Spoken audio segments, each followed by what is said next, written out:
Welcome to Aging Insight with your host, John Ross and Lisa Scholmeyer. This program is made possible by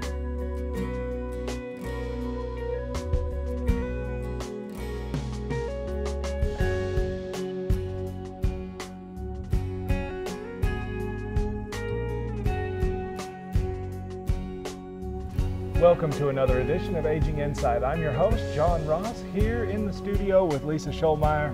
We are elder law attorneys right here in your area on television to bring you the kind of information we know you're going to need if you want to maintain your independence throughout the remainder of your years, if you want to avoid institutional type care, if you want to avoid becoming a burden on friends and family, and if you want to protect and preserve those very necessary resources that you're depending on throughout your retirement in order to maintain your quality of life.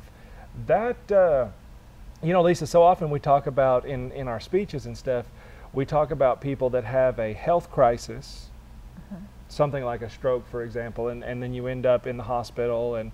But at some point in time, the hospital says, you got to go. Sure. We've done all we can for you. You can't stay here, but you can't go home. Well, and so frequently that's even before it's faster and faster they're getting you out of the hospital. Yeah, that's right. And so, all of a sudden your health crisis has now become a housing crisis because you're trying to figure out where to live.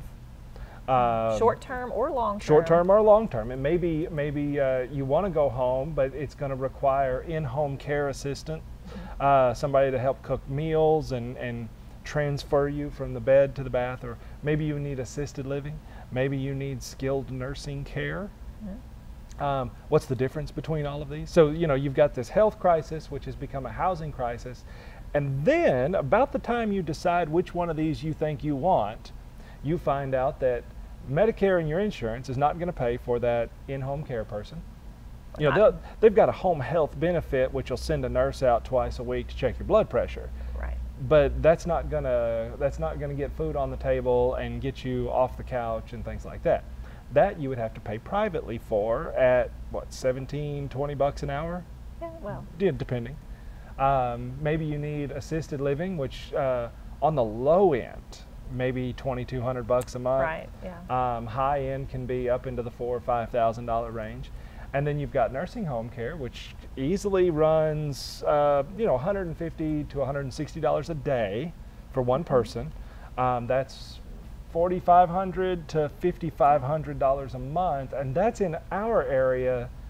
It gets a lot more expensive if you get into a big city like Dallas or Houston or Little Rock or something like that. Well, sure. So what's happened here is our health crisis has led to a housing crisis.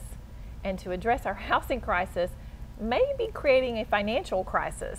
Right, and you'd be surprised how quickly this little snowball rolls. Right. I mean, this could be just a matter of days, or at most maybe a couple of weeks, before that health crisis has become a housing crisis, has become a financial crisis. And what we encourage people to do, regardless of who you are, is to figure out and know ahead of time how you're going to solve that financial crisis. Because there are essentially three options. You can pay cash for those sort of services if you can afford them. But I've had clients. I had a guy, he was a retired military, and so he got his military pension.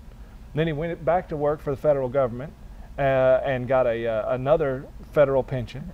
And he also got Social Security and had made quite a bit, so he maxed out on his Social Security. And between all of those, he made $6,000 or $7,000 a month in monthly income. Yeah, in retirement, which is very rare. Which is pretty rare. And so if he had $5,000 a month in expenses, he could pay for that out of pocket without having to dip into savings. Right, but that is a very rare case. And most folks, when it comes to a health crisis that needs particular housing needs, they don't have monthly recurring income that's going to pay for those needs. So again, we need to figure out how we're going to address that financial crisis. And one tool that a lot of people are investigating or have maybe purchased in the past is long-term care insurance. And you know how it is. You can purchase insurance for anything that an insurance company will gladly take a premium for. But long-term care insurance is exactly what it says, that it is an insurance policy that says if you get into a situation where you need long-term care due to, you know, that chronic health condition, or that as a result of your abilities following a health crisis, then that long-term care policy is a tool that you can use to help you pay for the housing needs and the care needs that you may have. Right, and so then, you know, your final option then, if you can't pay cash and you don't have long-term care insurance, is to try to access some sort of government benefit, which basically comes in one form: Medicaid. Medicaid, yes. But the problem is Medicaid rules are extraordinarily strict. We've devoted several episodes of this program just on that topic. But as a general rule, you're going to have very, very limited assets and limited income in order to be able to qualify for those programs. Now, don't get me wrong, there's lots of things you can do to help qualify for that, but that's a pretty extreme situation. So oftentimes, long before a person ever qualifies for Medicaid, they end up paying cash for a lot of their assets, depleting them oftentimes at least by half, and sometimes much more than that. So that's where that long-term care insurance fits in. It kind of comes in there right in the middle as a way to still be able to afford the care without having to deplete your assets down to the point where you access government assistance programs. Problem with long-term care insurance is that the policies themselves are confusing. There's lots of different types out there. And then knowing what it is that it's going to pay for and what it's not going to pay for, figuring out all the elements of these can be kind of a daunting task at best. Yes. So that's going to be kind of our topic today. And I guess the first thing is you've got your traditional type policy. You know, this is what, when most people think about long-term care insurance, this is what they think of. This is where I make a monthly payment, kind of like health insurance. I make a monthly premium payment, and if I ever get sick, bam, there is insurance to pay for me. Yes, that's... you know, and depending on your age and health and lots of other factors, you know, that premium may be a little more or a little less. If you're younger, it's going to be cheaper. If you're older, it's going to be very expensive. The average, though, is going to run about $1,500 to $2,000 a year for a single person in their early 60s. Yeah, which is a time when a lot of people really start investigating long-term care insurance, is at near retirement time or early retirement, and they realize that they want to hedge their bets a little bit and make sure they're preserving their assets from the cost of long-term care. So that's the biggest group of applicants is those early 60s. That's right. So the first type is these traditional type policies, and I want to talk about these a little bit more before we go into some of the newer types of policies that are available out there. But we're going to have to take a quick little break, so stick around. We'll be right back.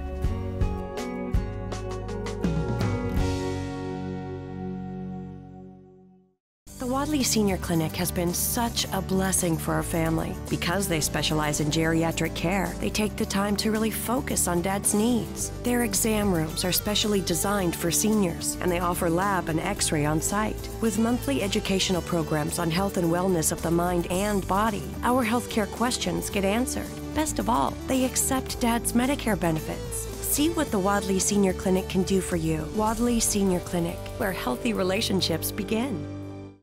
Hi there, I'm Larry Sims. It's been my privilege for the past several years to be a volunteer board member of Hospice of Texarkana, and there I'm able to represent community members like you.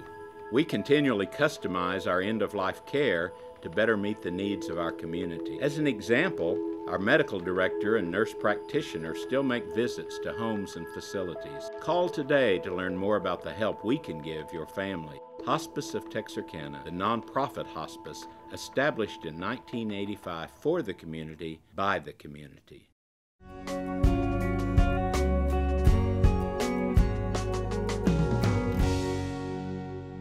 Welcome back to Aging Insight. I'm Lisa Scholmeyer here with John Ross, and today we're talking about a way to maybe hedge off a financial crisis that may be the result of a health crisis when maybe you need additional care or a different housing situation.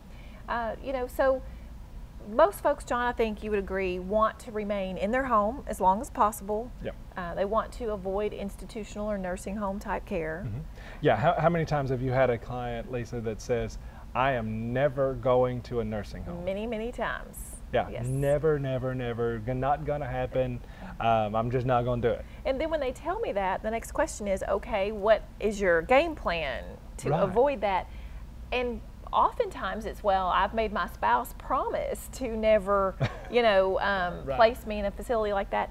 But, one of the tools that you can use that can help your spouse keep that promise is getting a long-term care insurance policy. And before the break, John discussed the traditional type policy where you apply for the benefit. Usually there's a health questionnaire and they, health history. And then if they issue the policy, you pay a monthly premium, or you can pay quarterly or annually, however. And you pay that premium forever up until the point either that you make a claim on the insurance because you've got a long-term care need, or of course, if you pass, then, that care policy goes away. But there's some elements to look for in a long-term care policy. One of those elements is, how long will this policy that you're considering purchasing, how many months, how long will it pay for any kind of benefits? And you can get policies in all sort of time increments, a 1-year policy, a 5-year policy.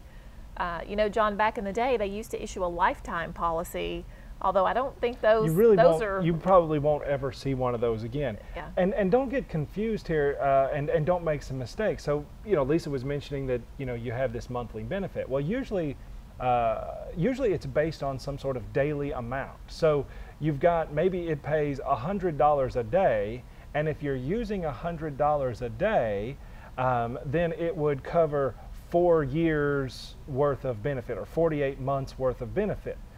But if you're not taking the full $100, then that 4-year benefit might actually be much longer. So for example, I had this one lady and I was reviewing her policy with her, and I noticed that, she personally had about $3,000 a month in income. Well, if she was spending $4,500, then she was going to be out of pocket $1,500 a month, right? It makes pretty good sense. Yeah. And so, $1,500 a month, she was going to need long-term care insurance to cover that. But, maybe what's that, $80 a day, maybe to cover the $1,500 It's certainly not the $100 a day that she had. That was actually, so when I asked her, I said, how much long-term care insurance do you have? She said, I have 4 years. And I said, well, yeah, but you're not actually going to use the full daily benefit. And so you actually, based on the way you would use it, you probably got 8 years worth of benefit, and that's too much. Mm-hmm. And so you're overpaying, right. So you want to try to match that up. So yeah, so you've got a daily benefit, and if it's paying that daily benefit, it'll pay it for some length of time, usually based on some number of years or months. Yeah. 2 years, 3 years, 4 years, 5 years. As a general rule, I think as you're trying to figure those things out, I think as a general guideline, opt for a higher daily benefit for a shorter period of time. Right, yeah, because statistically, most folks, aside from something like Alzheimer's, but other type health crises, most folks just aren't going to use years of long-term care benefits. And so what we want to do is up the amount that we can spend each day so we can have the highest quality of care, but have maybe a shorter time frame that long-term care benefit is applicable, so that way you can have that higher benefit for the premium that you're paying. Right, and considering the fact that Medicaid, which is the other government program to pay for nursing home care, has a rule that says you can't transfer any of your assets within 5 years except under limited circumstances. But if you have transferred something longer than 5 years ago, it no longer affects you. So if you consider that, you probably wouldn't ever buy more than 5 years worth of long-term care insurance, because frankly, in the worst case scenario, if I had a stroke today, I could give everything I own to Lisa, and in 5 years, you know, if I had 5 years worth of benefit, then when the long-term care insurance stopped paying, Medicaid would start. So typically you're going to want a higher daily benefit for a shorter period of time, and really, I don't know why you'd ever really take more than, say, 5 years. Right. So for most people. yeah, so one of the other elements to look at, so you want to look at the daily benefit, the length of time that the policy, the number of months the policy would cover. You also want to look for and question, does the policy have an at-home benefit that you can use where you're just getting that daily benefit that you can use at home? And does it also have a skilled nursing care daily benefit? And typically, the way these policies work is that there'll be a maximum daily benefit if you're at a skilled facility, and then oftentimes they will allow you to use, say, 80% of that daily benefit if you are going to be using that benefit at home. So that way you can pay for your own sitters and things at home. But you want to make sure you've got an at-home type of option, and that there is an ability to make a claim for care that you can receive inside your home. Yeah, I have a client right now who their mother has a long-term care insurance policy, but by the terms of the policy, it only pays for nursing home care. And so the problem is she has Alzheimer's, and there are, like in our community, there are a couple of Alzheimer's specific facilities, but they're not technically nursing homes. They're technically assisted living. Right. And although, you know, her competence level is gone, but physically she's still fine. So she actually doesn't really need the level of care that's provided in a nursing home. She needs that lower level of care in something like an assisted living, and specifically in an assisted living that caters to Alzheimer's. But the insurance company thus far has refused to pay for any of that because it's not a nursing home. So yeah, again, if you're buying long-term care insurance to avoid staying out of a nursing home, you want to make sure it's going to pay for stuff other than the nursing home. That's right. Whether that's an in-home benefit or whether that's an assisted living benefit, you know, you got to figure these sort of things out. And again, I can't tell you how many times I've had clients that when I start asking these questions about their policy, they have no answer. They have no idea. You know, the insurance salesman or their hunting buddy who sold the long-term care insurance, you know, told them about a lot of things, but, you know, they just thought, okay, I've got long-term care insurance, and they didn't really get the details down. That's right. Well, we're going to keep talking about this. There's still a few more things you need to learn about this sort of stuff, so stick around. We'll be right back.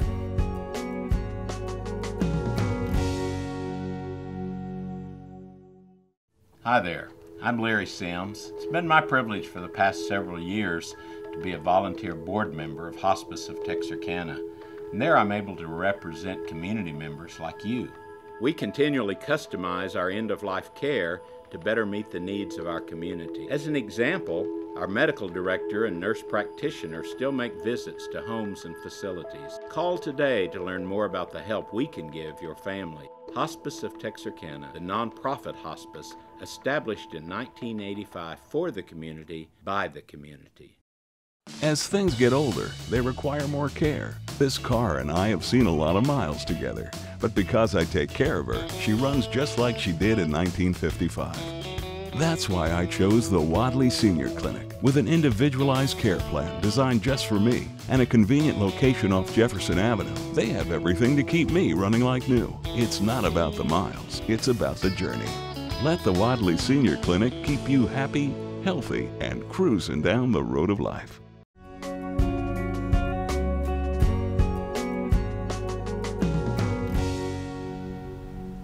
Welcome back to Aging Insight, our last segment of the day's program. We're talking about long-term care insurance here, and we've kind of talked about these traditional policies, and that you know, you make a monthly payment.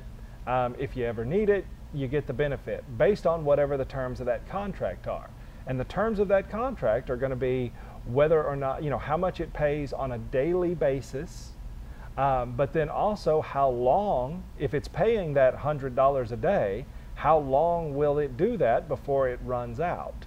And whether or not it'll pay that benefit if you're in a nursing home or assisted living, or if you're paying for in-home care providers. So you got lots of different options in all of this, and you need to know how these things interact with you. Now, those same type of benefits, that daily benefit for some length of time, you know, all of those sort of things are going to be pretty much universal to any of these policies that are out there. But there are different types of policies. You know, we've talked about the traditional where you just make a payment, and I'll tell you, a lot of times people will say, you know, John, the reason I didn't get long-term care insurance is I just didn't like the idea of writing them a check every month, and if I never needed the nursing home care, then I just wasted all that money. Right. Yeah, you know, it's funny though, they don't think of that the same way for their homeowner's insurance, their car insurance. But long-term care insurance, because it can be costly, it can take a chunk of the monthly budget. So that's an issue, is I don't want to pay this, you know, on, and then I not really have a long-term care need. Maybe I'm just, you know, wake up so happy one day and I keel over from a heart attack, and then, you know, the insurance company got all my money and I never even used the benefit. So well, and insurance companies, you know, one thing you can count on an insurance company to do is find new ways to try to get some business for themselves. And knowing that a lot of people didn't like these type of policies, knowing that they were losing their premiums, in more recent times they have developed what are called hybrid policies. And they're called hybrid policies because they kind of combine life insurance with long-term care insurance. And with these type of policies, whether you're making a monthly payment or whether you're making one initial lump sum payment, essentially what you're doing is you're guaranteeing that you're going to get some of your money back in some way, shape, or form. So, for example, if I had a single premium policy that I paid $100,000 for, so I just wrote the insurance company a check for $100,000, then that insurance company is going to say, well, look, John, if you ever need long-term care, we will pay you $100 a day for however many months, and ultimately I could get probably somewhere in the neighborhood of $200,000 in long-term care insurance back.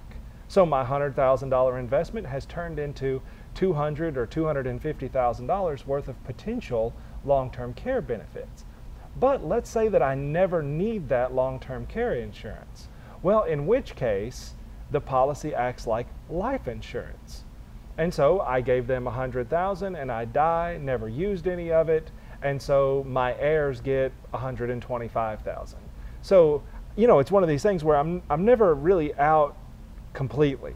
No, you're just giving the insurance company the money to manage, and they're of course going to invest it. They think they're going to make more money off my money than I will. Right, and but they've made some promises to you in return that they'd provide, you know, they would pay long-term care benefits, or alternatively they would pay a life insurance proceeds to your family.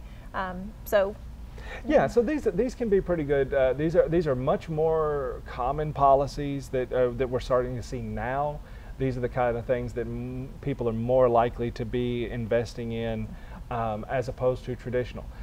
First of all, with traditional policies, they are harder to qualify for. Right, health care issues. From a health care standpoint. Unlike, you know, under the Affordable Care Act, you can't be disqualified for health insurance because of pre-existing conditions. But there's nothing stopping you from being disqualified because of pre-existing conditions on long-term care insurance. And so those are typically harder to qualify for, whereas the hybrid policies, the life insurance type policies, especially the ones where you're making a prepayment, lump sum prepayment. A lump sum prepayment, a lot of times those are much easier to qualify for. And I can't tell you how many times I've had a client who had a $50,000 CD, a $75,000 CD, a $100,000 CD. It's sitting at the bank. Making pennies. Making almost no interest. Essentially, they're losing money because of inflation is growing bigger than the interest they're getting. So that money's just sitting there doing nothing. They likely, with their income and expenses, they'll never touch it. And yet it's not a good investment. And the only way they would ever touch it would be if they needed something like long-term care, in which case that actually can be the perfect type of asset to invest in one of these hybrid type policies. And instead of that interest, that $100,000 sitting at the bank earning 0.1% interest, it can sit at the insurance company earning 1% or 1.5% as a life insurance policy. Yeah. But if you ever needed it for long-term care, then it'll double or almost triple in value. So, a pretty good deal. And when you compare it to, say, a certificate of deposit, it's no question. Yeah. Right. So if you already have a long-term care policy, it's time to dig it out of the file cabinet and take a look at it. And of course, we look at those type policies all the time. All the time for people. And we don't sell them. And that's kind of the beauty of getting the advice of a professional like us, is we can look at that. And I can't tell you how many times I've told somebody, well, look, did you know you had veterans benefits that could help pay for this same cost? And if you supplement the veterans benefits, you're actually overinsured. Right. So you figure out whether or not what you have is right for you, if it fits in, and if you don't have it, maybe, at least give it some thought. Yeah, investigate. A lot of folks don't even bother. They think it's way too expensive, but I think you could be surprised about what you can get in. That's right. And nobody that ever had it and needed it was sorry they had it. Right. Like any other insurance. Anyway, if you've got more questions, you can always give us a call during our live radio show every Saturday at noon on 98.5 FM. That's Aging Insight Radio. You can check out our website, aginginsight.com. Pick up a copy of our magazine, the Aging Insight Resource Guide. And of course, you can always just keep watching Aging Insight right here on KLFI. Hope to see you next week. Bye-bye. Bye. Thank you for joining us for this week's Aging Insight program with John Ross and Lisa Scholmeyer. This program is made possible by